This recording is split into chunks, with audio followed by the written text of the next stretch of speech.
Jaana on tulnud rääkima meile täna siis riigipühadel töötamisest ja lühendatud tööpäevade töötamisest, mis on väga asjakohane aastaringselt. Et Jaana, mida kujutab endast riigipühal töötamine? Riigipühal töötamine töölepingu seaduse mõistes tähendab töötamist riigipühal ja ka rahvuspühal ehk 24. veebruaril. Ja siin tuleb selles mõttes eristada isikuid, kes töötavad tavalise tööaja alusel, mis siis on näiteks töö esmaspäevast reedeni 8 tundi päevas, mis tähendab seda, et nende jaoks üldjuhul riigipühal töötamine on vaba päev. Küll aga on see tavalise tööaja puhul aktuaalsem, kui näiteks ettevõttel on mingisugused rahvusvahelised koostööpartnerid või ettevõte teenindab rahvusvahelisi kliente, kus siis Eesti riigipühad ei ühti välismaa riigipühadega ja seetõttu võib see olla nii-öelda tihedamini esinev ka tavalise tööaja puhul. Et ütleks, et kõige enam mõjutab riigipühal töötamine siis summeeritud tööaja alusel töötavaid töötajaid. Summeeritud tööaeg tähendab seda, et nende tööaeg jaguneb ebavõrdselt. Üldjuhul on see siis nii-öelda töögraafiku alusel, ehk siis näiteks ühel nädalal on rohkem tunde, teisel on vähem tunde. Ja summeeritud tööaja puhul siis tööaeg võib langeda ükskõik mis päevale. See tähendab, et töötaja võib olla ka riigipühal tööl, kui tööandja on graafiku selliselt määranud. Ning mis on veel erilist siis riigipühal töötamise puhul on see, et riigipühal töötamine tuleb kompenseerida täiendavalt.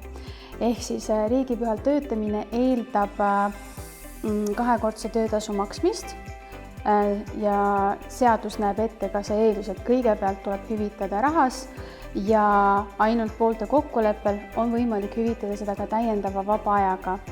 Ja kuidas täiendava vaba ajaga hüvitamine toimub, on nii, et sel päeval, mis on riigipüha, kus töötaja töötab, ta saab 1-kordse töötasu töötatud tundide eest ja hiljem ta saab siis tasustatud vaba aega, mis on siis 1-kordse tasuga tasustatud. Aga miks tuleb riigipühal töötamine siis täiendavalt hüvitada? Et miks just riigipühal töötamine? See tuleb pühade ja tähtpäevade seadusest. See näeb ette, et riigipühad ja rahvuspüha on puhkepäevad. Ehk siis selle mõte on see, et kui teised inimesed nii-öelda riigis puhkavad, peavad pühi, neil on nii-öelda vaba päev, siis teised peavad töötama. Ja seetõttu tuleb see ka täiendavalt kompenseerida, sest see on justkui seaduse silmis on see justkui eritingimustes töötamine. Mis saab nendest töötajatest, kes alustavad õhtul töötamist ja lõpetavad siis järgmisel päeval, kui on riigipüha? Et hüvitada topelttasuka tuleb üksnes see aeg, mis reaalselt langeb ka riigipühale. See tähendab, et näiteks selles mõttes, et see ei laiene nii-öelda tervele vahetusele. Ehk siis, kui töötaja alustab näiteks töötamist reedel kell 10, mis on nii-öelda tavaline päev, aga lõpetab kell 6 hommikul ja laupäev juba on riigipüha, siis nende 2 tunni eest, mis on reedel, ta saab 1-kordse tasu ja ülejäänud 6 tunni eest, mis jääb siis riigipühale, tuleb tal topelttasu. Ja siinkohal, mis võib tekitada veel küsimusi, on ka see, et mõnikord tööaeg ei ole nii täpne, et tuleb tund täis ja siis küsitakse, et aga kui on 15 minutit, kas seda tuleb ka hüvitada topelttasuga?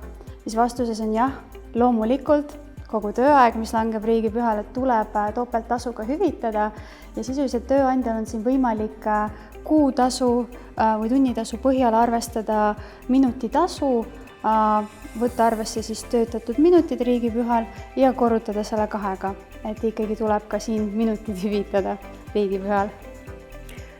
Mida tuleks veel riigipühal töötamisel silmas pidada? Kindlasti seda, et riigipühal töötamise tasu ei tohi sisalduda töötasus. Et selline kokkulepe on näiteks lubatud ööajal töötamise puhul, eeldusel, et töötaja töötasu ei ole töötasu alammäär, aga riigipüha puhul see ei ole lubatud. Ning kindlasti, mis küsimus tekib, on see, et teatud juhtudel võib olla riigipühal töötamine ka ületunnitöö.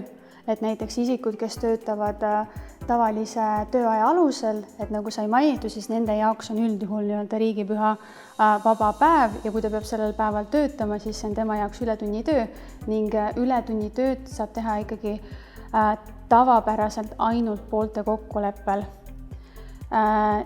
See siin summeeritud tööaja puhul ei kehti, kuivõrd siis summeeritud tööaja puhul ületunnitöö selgub arvestusperioodi lõpul. Ja oletame, kui isik töötabki tavalise tööaja alusel, töötab riigipühal, mis tähendab seda, et tal on riigipühal töö ja ületunnitöö. Tähendab see, et tema peab saama hüvitamist mõlema eest, nii riigipühal tehtud töö kui ka ületunnitöö eest. Ja see ei tähenda siin seda, et ma valin, et mis on töötaja jaoks soodsam, et võtan kõik ja hüvitan näiteks 2-kordselt. Et see ei tähenda kindlasti seda. Ja samamoodi see ei tähenda ka seda, et liidame need kokku ja hüvitame siis 3,5-kordselt. Et siin kehtib ikkagi selline põhimõte, et baastasu topelt ei arvestata, ehk siis sisuliselt töötaja saab selle aja eest tasu 2,5-kordselt. 4 korda aastas toimub ka tööpäeva lühendamine. Et kas sa räägiksid meile sellest ka? Ja, et täpselt nagu sa ütlesid, 4 korral aastas tuleb siis lühendada riigipühale või rahvuspühale eelnevat tööpäeva 3 tunni võrra. Ja selle tööpäeva lühendamise eesmärk on sisuliselt see, et töötaja saaks pühade eelsel tööpäeval nii-öelda varem koju. Ning tööpäevi lühendatakse siis jõululaupäevale eelneval tööpäeval ehk 23. detsembril, uusaastale eelneval tööpäeval, mis on siis 31. detsember, rahvuspüha 24. veebruarile eelnevat tööpäeva ehk 23. ja ka võidupühal ehk siis 22. juunit ka. Siinkohal lisaks seda, et tööpäeva tuleb lühendada olenemata selle tööpäeva pikkusest, et kui töötaja tööpäevaks on tavapäraselt 8 tundi, tähendab see seda, et tal tuleb ära töötada 5 tundi. Aga kui ta näiteks töötab osalise koormusega, tema tööpäeva pikkuseks ongi võib-olla 3 tundi, tähendab, et sellel päeval tal tööle asuda tegelikult ei tule. Ja siinkohal erinevalt siis nii-öelda riigipühast ja ületunnitööst, siinkohal sellist eristamist ei toimu. Et lühendatud tööpäevale on kõigil õigus, kes töötab tavalise tööaja alusel, kes summeeritud tööaja alusel või kes teeb näiteks kaugtööd. Jaan, aga mis saab siis, kui tööandjal ei ole võimalik tööaega lühendada? Tõepoolest seda mõnikord tuleb ette, et näiteks tööandja majandustegevus seda ei luba, võib-olla tegemist on hotelliga, mis peabki olema 24 tundi avatud. See ei tähenda, et tööandja saaks töötajad tööle sundida, et siin ikkagi tuleb saavutada töötajatega kokkulepe. Ja eriti tähelepanelik tasub siin olla nende isikute puhul, kes siis töötavad graafiku alusel.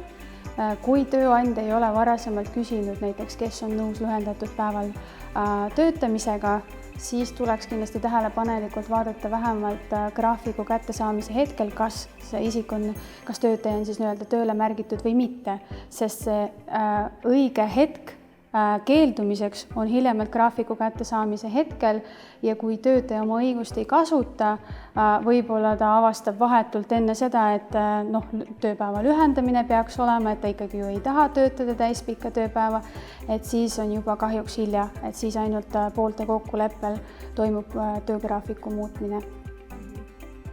Aga kui tööaega ei lühendata, kas siis need tunnid 3 tundi on automaatselt ületunnitöö?